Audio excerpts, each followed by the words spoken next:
नमस्कार, मैं प्रकाश है। स्वर्गलोक वैकुंठ धाम माता माँ लक्ष्मी जी के साथ सिंहासन पर विराजमान भगवान श्री हरि विष्णु अत्यंत सुशोभित हो रहे हैं। तभी अचानक भागीरथ जी की आवाज उन तक पहुंचती है। वो तपस्या में लीन है और वैदिक मंत्रों के उच्चारण के द्वारा श्री हरि विष्णु भगवान को प्रसन्न करने के लिए लगातार प्रयास कर रहे हैं।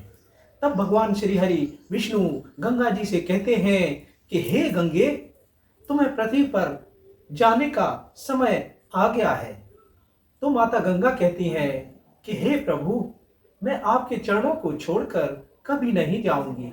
तब भगवान श्री हरि विष्णु कहते हैं कि हे गंगे, ये हमारी आज्ञा है। तो माता गंगा पूरे वेग से पृथ्वी लोक पर आती हैं, पर रेगिस्तान में धरती उनका वेग नहीं सहन कर पाती और वो सीधे पाताल लोक की ओर चली जाती है। ये देख भागीरथ जी फिर दुखी मन से तपस्या करते हैं।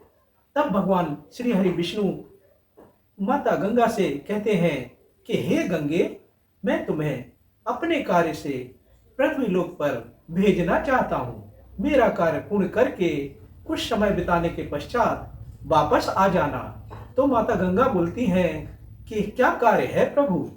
तब भगवान श्री हरि विष्णु माता गंगा से कहते हैं कि भागीरथ जी के पूर्वज राजा सगर के 60,000 पुत्र और उनकी सेना की मुक्ति करनी है। तब माँ गंगा कहती हैं कि मैं सिर्फ एक कार्य के लिए नहीं जाऊंगी।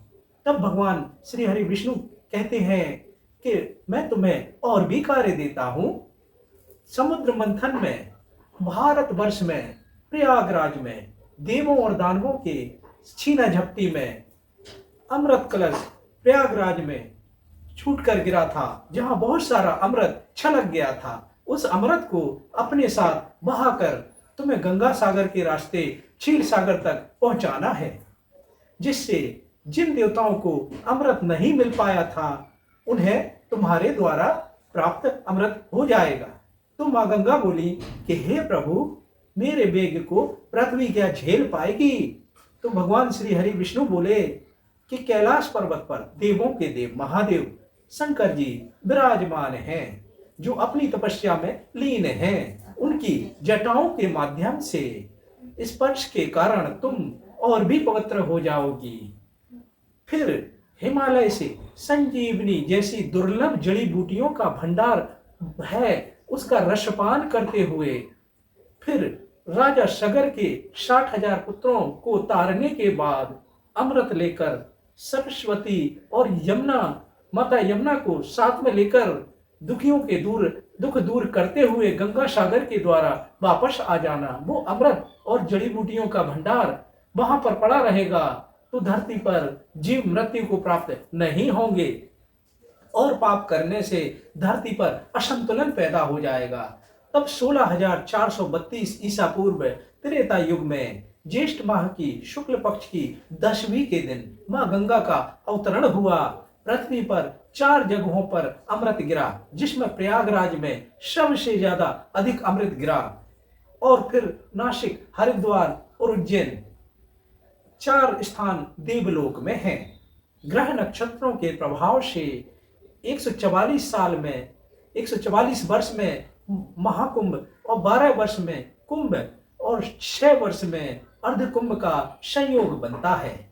जीव जगत के जीव अपने अपने पाप कर्म से बचने के लिए, अपनी आत्मा को पवित्र करने के लिए, इस जन्म के बाद मोक्ष की प्राप्ति हो या ज्यादा बड़े पाप कर्म हो तो अगला जन्म अच्छा हो, अपनी आत्मा की शांति के लिए प्रयागराज में माँ गंगा और माँ यमुना और माँ सरस्वती जी के त्रिवेणी संगम में, जो कलश गिरने के कारण संगम बन गया था, वहां स्नान करने के लिए आते हैं और कुछ समय सहवास करके ऋषि मुनि, साधु संत, महात्मा और आम नागरिक सभी इस शुभ फलदायक संयोग में एकत्रित होते हैं और मोक्षदायिनी माँ गंगा, पापनाशिनी माँ गंगा की निर्मल धारा में स्नान करके इस भाव सागर रूपी माया जाल से मुक्त होकर मोक्ष प्राप्ति की कामना करते हैं। माँ गंगा के नारायण और महादेव शंकर के स्पर्श के कारण,